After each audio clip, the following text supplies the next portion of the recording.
Next is An on vocab unlocked for dǒng, or 听得懂 and 听不懂. She says, I hear you and trust that I will learn the difference between words and ideas in English and Chinese when I have more context.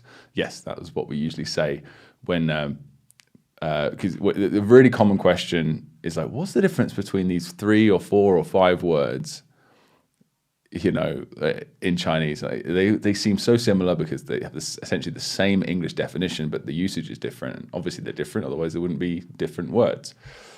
So what's the difference, right? And again, it's cool to learn it, like I've explained some stuff today, but it's also good to just read it and understand it and click naturally. But I'm like that. I also like to get a little bit of a sneak peek. What is actually the difference, and then acquire it later.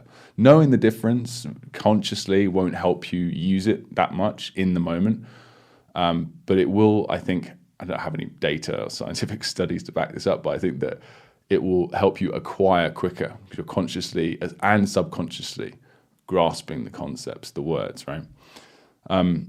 Anyway, Anne continues, electronic context is useful, but it's a one-way monologue. Social distancing and travel limits have me hearing nearly 0 real-time Mandarin Chinese and having nearly 0 opportunities to interact and test my hypotheses about what word goes where and where people are truly trying to understand each other.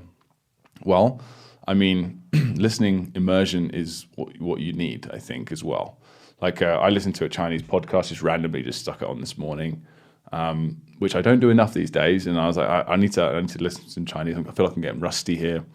Stuck it on. I think I learned 5 words in like 45 minutes. I was like, pleco, pleco, pleco, you know.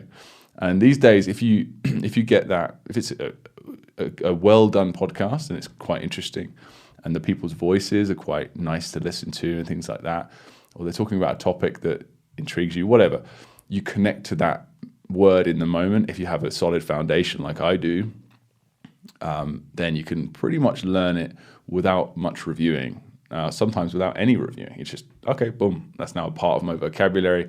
I might have to hear it a couple more times, but I'll pretty much be able to use 2 or 3 of those 5 straight away.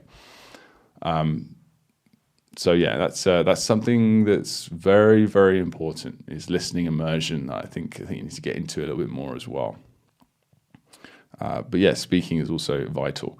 So I did go on a search to find the difference between dǒng and míngbai. Here's an excerpt from an essay I found by Chia Lin in the Paris Review. In Mandarin Chinese, the commonly used terms dǒng, míngbai, liǎojiě, and lǐjiě can all be translated to the English understand, though which term you use is related to tone, context, familiarity, and abstractness. The breakdown of the terms can be illuminating. For example, míngbai is composed of words ming, bright, and clear, or clear, and bai, white, so clear or bright and white, and conjures a sense of clarity. The written character for dǒng, contains the radical or written component that means heart, and often found in words that deal with feelings and thoughts. Lǐjiě and liǎojiě both contain the word jiē, untie, and the written character for jiē unfolds further. If you start at the upper right and work clockwise, you can identify the pictographs knife, ox, and horn, which is the word said to have originated from cut off the ox's horn. 牛角尖, 钻牛角尖. So yeah, I had a feeling it was like a negative connotation, which it is. So to 钻牛角尖is to get into, to split hairs, essentially, to sort of make, it's a trifling matter, but you're going into too much detail about it. Take unnecessary pains to study an insignificant or insoluble problem. Split hairs. Yeah, so you're basically, 钻 is to drill into the tip of a cow's horn. I'd never made the connection to the character though, jiē, which is really interesting. So yeah, there's a link there. You guys can go check that out. It's in the show notes here for the podcast. She gave a couple of links to our course as well. So anyway, yeah, let's go to the question. So online, I found lots of other efforts to explain differences, none very clear or ming or helpful. So we've got 4 words: dǒng, míngbai, liǎojiě, and lǐjiě. Care to explain the difference, or does knowing the difference between them matter much? Thanks for considering. Well, it does kind of matter because it's mainly, yes, they all understand, but there's differences in how you use them, right? So what I've done here, I've just got a couple of example sentences for each. We should also mention the word 知道 as well, which I know is a really common, really easy word, low-level word. But 知道 is like the most shallow understanding of something, to know something. Like, oh, I know of this person, I've heard of his name. 我知道他, I know him. But but then we can go deeper and deeper with these words, and they sort of have different connotations as to the deepness of understanding and whether it's abstract or concrete. So 知道 is more like more of a concrete knowledge. 明白. So yeah, for example, there's an example sentence here. 你知道三路车的路线吗? Do you know where the route of number 3 bus is? 三路车的路线. 路线 is the route. It's like really simple, basic stuff. And then 明白 is like when it's no, but it's I guess it's a bit more for slightly abstract things, slightly more abstract things. It's also a bit more shen, a bit more deep version of knowing something. It's like you're not just knowing something, you're understanding it. Okay, 明白. So 老师又解释了一遍，我才明白了. I didn't understand it until he explained it again. And then we've got this one is a bit of a mouthful sentence, but I kind of liked it. So this is for 理解. Now, before I get into that 理解, like 理, it's a character that you see in 心理, psychology. So it's cognition, basically, cognitive processes. So it's really deeply understanding something. So it's often used in that way. So for example, 学习值偏重, like just really heavily biased towards. 记忆而忽视理解是不行的. So I love this sentence because it's like it talks about kind of how we teach Chinese. It's not about like just 偏重记忆而忽视理解. So like focused, really heavily biased towards just memorizing stuff without 理解 it, understanding it like down to its core. So you can also say 我理解你的意思 is a really common thing to say. Like I get it, basically. I think it's like the 我理解. If you say 我理解 or 我理解你的意思, right? It's like saying I get it, bro, right? You're like, I understand exactly what you're saying to its core. I empathize with your feelings and thoughts here. But there's usually a but afterwards. But yeah. Whereas, and also, dǒng, I would say, like based on because I did a little bit of research on this as well, obviously, but I would say that dǒng and 理解 are very similar.